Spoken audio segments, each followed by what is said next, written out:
সফলতার চেয়ে ব্যর্থতার ঝুলিয়েই বেশি ভারী হয়ে যাচ্ছে অন্তর্বর্তী সরকারের। দায়িত্বকালীন এক বছরে সরকার সংশ্লিষ্টরা আলোচিত হবার তুলনায় বেশি সমালোচিত হয়েছেন।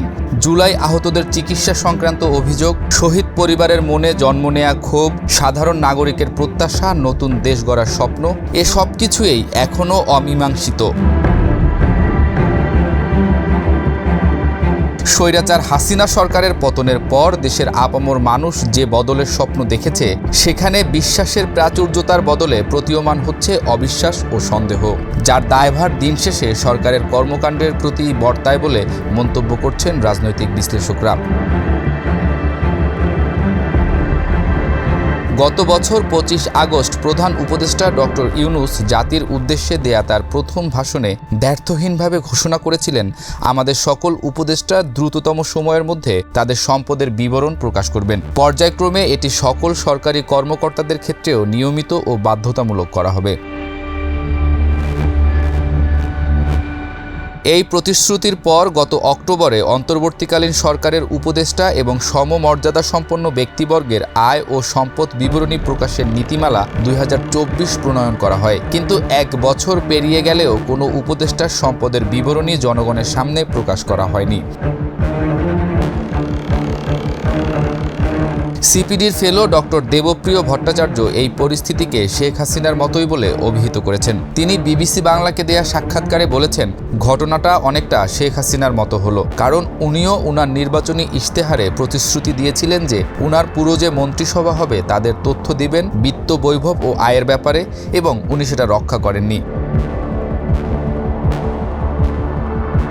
টিআইবির নির্বাহী পরিচালক ডক্টর ইফতেখারুজ্জামান বলেছেন, যদি সম্পদের তথ্য প্রকাশ করা না হয় তাহলে প্রশ্নটা থেকে যায় কেন লুকানো হচ্ছে, কেন প্রকাশ করা হচ্ছে না, তাহলে কি লুকানোর কিছু আছে? এই পরিস্থিতিতে আরও উদ্বেগের বিষয় হলো উপদেষ্টাদের বিরুদ্ধে দুর্নীতির একের পর এক অভিযোগ। সাবেক সচিব এবিএম আব্দুস সাত্তার গত শুক্রবার প্রশাসন ক্যাডার কর্মকর্তাদের এক সেমিনারে বলেছেন, অন্তত 8 জন উপদেষ্টার আমি তথ্য প্রমাণ দিয়ে বুঝাই দিতে পারবো যে তারা সীমাহীন দুর্নীতির সঙ্গে জড়িত। তিনি আরও দাবি করেছেন যে একজন উপদেষ্টার এপিএস-এর অ্যাকাউন্টে 200 কোটি টাকা পাওয়া গেছে, কিন্তু কোনো ব্যবস্থা নেওয়া হয়নি। সরকার এসব অভিযোগকে ভিত্তিহীন বলে প্রত্যাখ্যান করেছে, তবে নিজ উদ্যোগে তদন্তের কোনো ব্যবস্থা নেয়নি।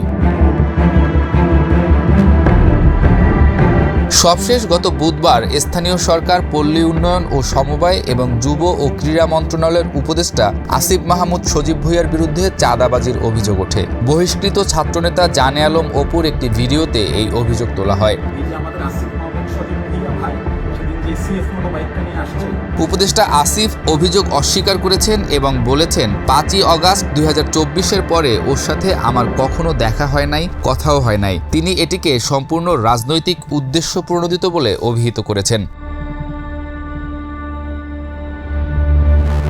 এর আগে তার সাবেক সহকারী ব্যক্তিগত সচিব মোয়াজ্জেম হোসেনের বিরুদ্ধে কোটি কোটি টাকা দুর্নীতির অভিযোগে তদন্ত শুরু করেছে দুদক। আদালত তার বিরুদ্ধে ভ্রমণ নিষেধাজ্ঞা ও জাতীয় পরিচয়পত্র ব্লক করার আদেশ দিয়েছে। বিশ্লেষকরা মনে করছেন, এসব ঘটনা অন্তর্বর্তী সরকারের নৈতিক ভিত্তিকে দুর্বল করছে। তারা আশঙ্কা করছেন যে স্বচ্ছতা ও জবাবদিহিতার অভাব বাংলাদেশের গণতান্ত্রিক ভবিষ্যতের জন্য হুমকি হতে পারে। জুলাই গণ অভ্যুত্থানের মাধ্যমে যে পরিবর্তনের স্বপ্ন দেখেছিল বাংলাদেশ, তার বাস্তবায়নে হোঁচট খাচ্ছে অন্তর্বর্তী সরকার। স্বচ্ছতা ও জবাবদিহিতার যে নজির স্থাপনের কথা ছিল, সেটি অধরা থেকে যাওয়ায় পরবর্তী সরকারগুলোর জন্য নেতিবাচক নজির তৈরি হতে পারে। সাধারণ মানুষের প্রত্যাশা ছিল যে অন্তর্বর্তী সরকার আওয়ামী লীগ আমলের দুর্নীতি ও অস্বচ্ছতার বিপরীতে একটি নতুন রাজনৈতিক সংস্কৃতি গড়ে তুলবে। কিন্তু উপদেষ্টাদের সম্পদের হিসাব গোপন রাখা, দুর্নীতির অভিযোগ অস্বীকার করা এবং স্বার্থের দ্বন্দ্বের প্রশ্নে নীরবতায় সেই প্রত্যাশায় ভাটা পড়েছে। অন্তর্বর্তী সরকার কি তাদের প্রতিশ্রুতি রক্ষা করতে পারবে, নাকি বাংলাদেশের রাজনীতিতে আরেকটি ভাঙা প্রতিশ্রুতির উদাহরণ হয়ে থাকবে? বাংলাদেশের ভবিষ্যৎ প্রসঙ্গে এই প্রশ্নটি ধীরে ধীরে প্রাসঙ্গিক হয়ে উঠছে।